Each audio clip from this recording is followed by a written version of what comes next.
Temos o Jean Oddi, temos o Vitor Bizer e temos quem? Rodolfo Landim, presidente do Flamengo. Vamos lá. Boa noite, William. A gente está aqui com o presidente do Flamengo, Rodolfo Landim, para saber o que ele achou desse caminho do Flamengo nessa Conmebol Libertadores. Tem Bolívar no grupo, Milionários, 2 altitudes pela frente, Landim. É isso, a gente não pode escolher muito o adversário, a verdade é essa, né? Mas preocupa um pouco, principalmente o fato do primeiro jogo, além da altitude do Milionários, né? Tem uma logística complicada, né? A Colômbia é uma distância muito grande e esse jogo vai ser feito exatamente no meio dos 2 jogos da final do Campeonato Carioca. Era algo que a gente estava rezando para que não acontecesse, mas vai acabar acontecendo. Mas é do jogo, existia essa possibilidade e a gente vai lá, vai enfrentar o desafio, é isso aí. Presidente, a gente se acostumou nos últimos anos a ver, especialmente Flamengo e Palmeiras, protagonizando as principais conquistas. A gente viu na última temporada o Fluminense vencendo a Libertadores. Dessa Libertadores, você vê destacadamente favoritos ou cada vez esse bolo de pretendentes e de candidatos vai aumentando? Então, falando sinceramente, isso é uma coisa muito assim dos analistas, né? Porque nós aqui que fazemos futebol no nosso clube, a gente não enxerga essa assim, prevalência de nenhum grande clube. A gente vê essa competição como uma competição muito equilibrada. Eu acho que em 2019, por exemplo, que nós acabamos vencendo a Libertadores, dificilmente alguém apontaria o Flamengo como favorito, né? E a gente acabou vencendo. Então é difícil, porque os clubes que participam, todos eles estão recebendo grandes investimentos. A gente vê aí o que vem acontecendo com as SAFs aí, espalhadas aí pela América Latina e tudo isso. É difícil a gente apontar nesse momento agora um clube favorito. É uma competição muito complicada, onde logística é complicada, tem jogo em altitude. A classificação na fase de grupos também é importante, porque ela influencia depois no jogo de ida e volta.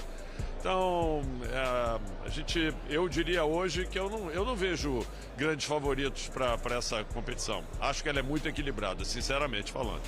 Você acha que tem um grupo mais fácil, pelo que você analisou, dos brasileiros?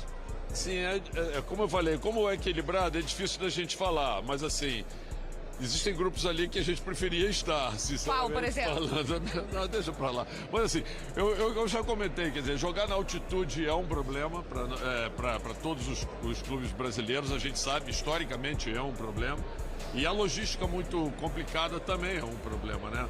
Então basta ver ali quem acabou pegando, às vezes, jogando em altitudes mais baixas ou no nível do mar, seria melhor. Mas não dá para escolher, é o que eu falo. Vamos jogar onde a gente tiver que jogar e temos que jogar bem, pronto. Né? Presidente, a gente vê o Flamengo vivendo um momento com o Tite de claro crescimento, do jeito dele, né? Talvez não de maneira espetacular como o rubro-negro se acostumou de 19 para cá, mas com uma competência muito típica do Tite. Além da parte de campo, a diretoria reconhece no Tite a capacidade de controlar melhor o ambiente, de tornar o Flamengo mais estável, como a gente não viu nos últimos anos, especialmente no ano passado? Eu acho que sim, eu acho que você pegou num ponto importante. Eu já tinha tido uma experiência de trabalhar com o Tite, né, em 2019, quando fui convidado para ser o chefe da delegação do Brasil na Copa América. E desde então, eu sempre que eu encontrava com ele, eu brincava com ele. Eu disse assim, estou esperando você sair da seleção brasileira para um dia a gente voltar a reeditar, vamos dizer assim, trabalharmos juntos aí. E uma coisa que me impressionou muito desde 2019, né, é a forma com que ele trabalha o grupo, né? Ele é um grande líder na forma de tratar com as pessoas, ele é um meritocrata. Ali ninguém tem lugar no time porque tem nome, todos fazem parte de uma equipe, quem estiver jogando melhor vai jogar. Ele procura equilibrar e usar todos os jogadores, e isso cria um ambiente muito positivo entre eles, ao mesmo tempo um ambiente de competição entre eles, mas também um ambiente de respeito muito grande por ele, porque eles entendem que de fato o que ele propõe fazer ali é que quem esteja jogando melhor jogue. Então assim, eu acho que isso tem sido algo muito positivo. E falando do estilo de jogo dele, é isso mesmo, quer dizer, o que ele prega é o equilíbrio entre defender bem e atacar. A gente entende que tem uma equipe bem qualificada e se a gente realmente jogar voltando os nossos jogadores para fazer uma marcação, acaba acontecendo isso que a gente tem visto, né? Que uma sequência de jogos aí sem levar gol e que não é à toa. É fruto, vamos dizer assim, da proposta de jogo que está sendo colocada em prática e que tem dado resultado. Presidente, para fechar, como é que está a questão do estádio, gasômetro, como é que está essa situação? Então, isso aí isso é público, né? Que o Flamengo já vem fazendo, vamos dizer assim, análises para a compra daquele terreno. Já tivemos reuniões com a Caixa Econômica Federal, que é a gestora do fundo, que é dona do terreno. Já demonstramos o nosso interesse. Existem, vamos dizer assim, trabalhos adicionais que ficaram de ser feitos ao longo dos próximos dias e reuniões para demonstrar, vamos dizer assim, alguns dos pontos que nós defendemos junto à Caixa nessas primeiras reuniões. É um trabalho em andamento que eu espero que acabe tendo sucesso, porque lá é o terreno que nós escolhemos como nossa prioridade. Qual a segunda opção? Existem duas outras opções que a gente tem, mas de fato lá é a nossa opção. Se porventura a gente não conseguir lá, a gente vai passar para a segunda opção. Certo, obrigada, Landim. William, a gente volta com você. Muito bem, tá aí durante, claro, todo o nosso linha de passe, os dirigentes que forem passando ali com a Roberta, também com o Zupac, que a gente vai trazendo também a opinião deles sobre esse sorteio, se gostaram, se não gostaram do grupo, enfim. O Landim falou uma coisa importante ali, altitude e logística. Para o Flamengo, olhar o Flamengo e ver o grupo do Flamengo, que a gente vai mostrar inclusive aí na tela, Bolívar, Milionários e Palestino, claramente o Flamengo tem muito mais elenco, muito mais capacidade técnica, treinador, tudo isso, camisa, enfim, tudo isso, para passar por esse grupo, quem sabe até com uma certa facilidade. Mas, como já lembrou ali o presidente, primeiro de tudo, já tem esse confronto aí de campeonato estadual, que o Flamengo tem que carimbar lá o título contra o Nova Iguaçu.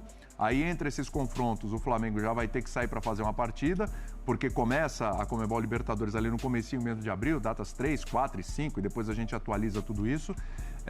E aí depois vai ter que enfrentar um deslocamento grande entre países, né? E também de altitude, olha lá, Bolívar, Milionários e Palestino. Bolívar 3.600 metros, Milionário 2.600, assim, chateia, cara, não vou dizer que é normal ali mesmo, o Landim isso foi claríssimo. Tem grupo aí que eu gostaria de estar nele, né? E só não quis dizer qual é. Um deles poderia ser o do Botafogo.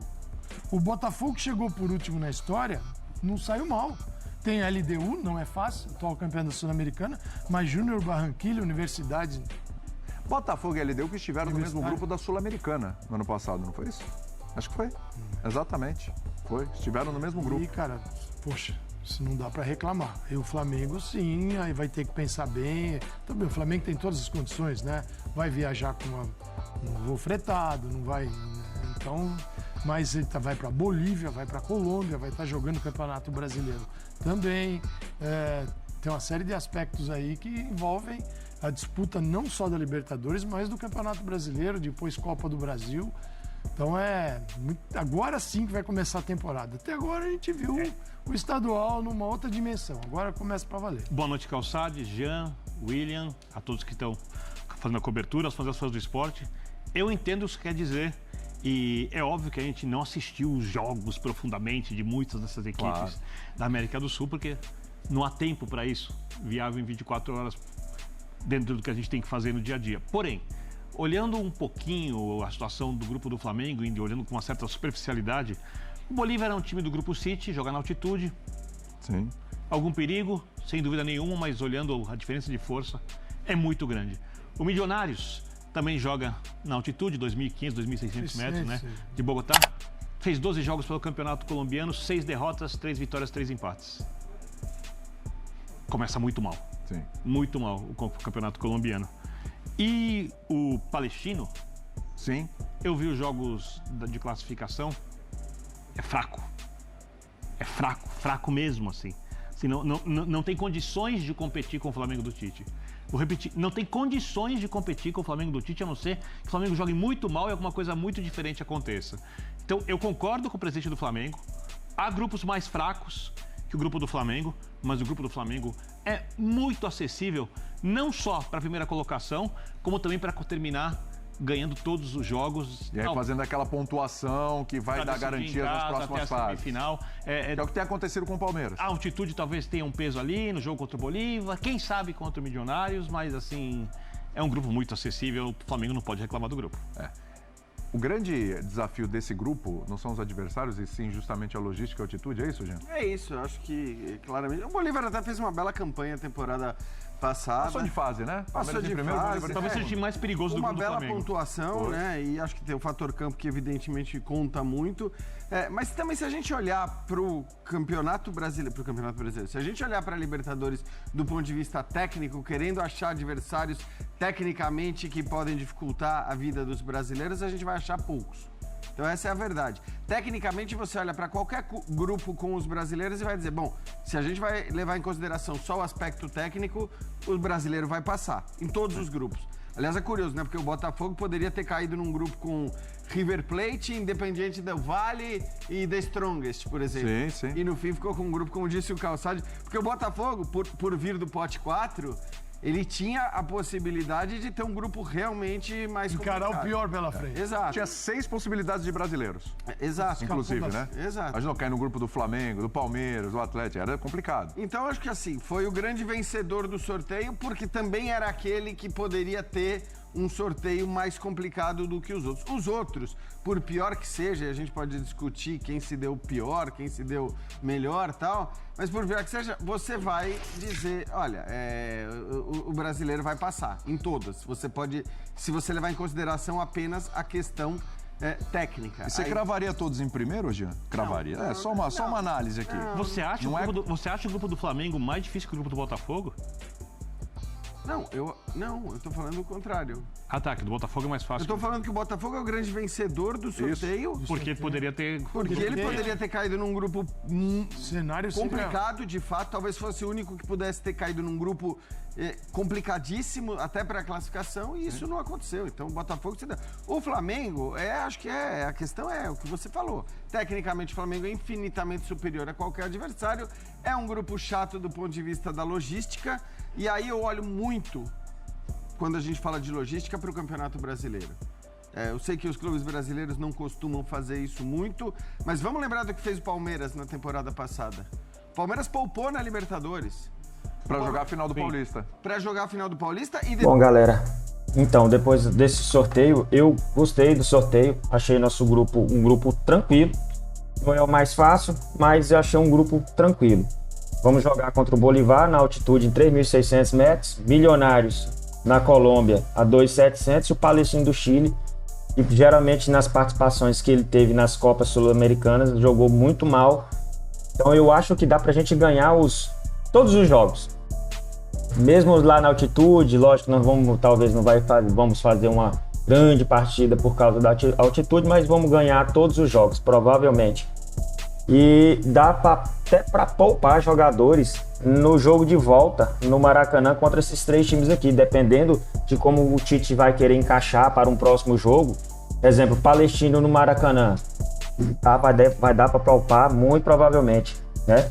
O sorteio, para mim o grupo do Palmeiras é um dos grupos mais fortes entre os brasileiros. O Botafogo pegou um grupo tranquilo, o São Paulo, todos pegaram um grupo muito tranquilo. Para mim o grupo mais difícil do sorteio foi o do Palmeiras. E o Rodolfo Landim rasgou elogios aí pro Tite, né? Falou um monte ali, disse que já queria trazer ele pro Flamengo há um bom tempo e que tá impressionado com a forma que ele trabalha. Realmente o Tite é o melhor técnico do Brasil, né? Ele mostrou isso na seleção brasileira. A seleção brasileira não perdia praticamente, ela perdeu só no momento que não podia perder, que foi na Copa do Mundo. Mas até chegar ali naquelas quartas de finais, né, no período Copa que o Tite teve, ele não perdeu em nenhum jogo praticamente. E o time sempre muito competitivo, inclusive contra os times do primeiro escalão do futebol europeu. Beleza, galera? Deixe seu joinha, se inscreva no canal e até a próxima.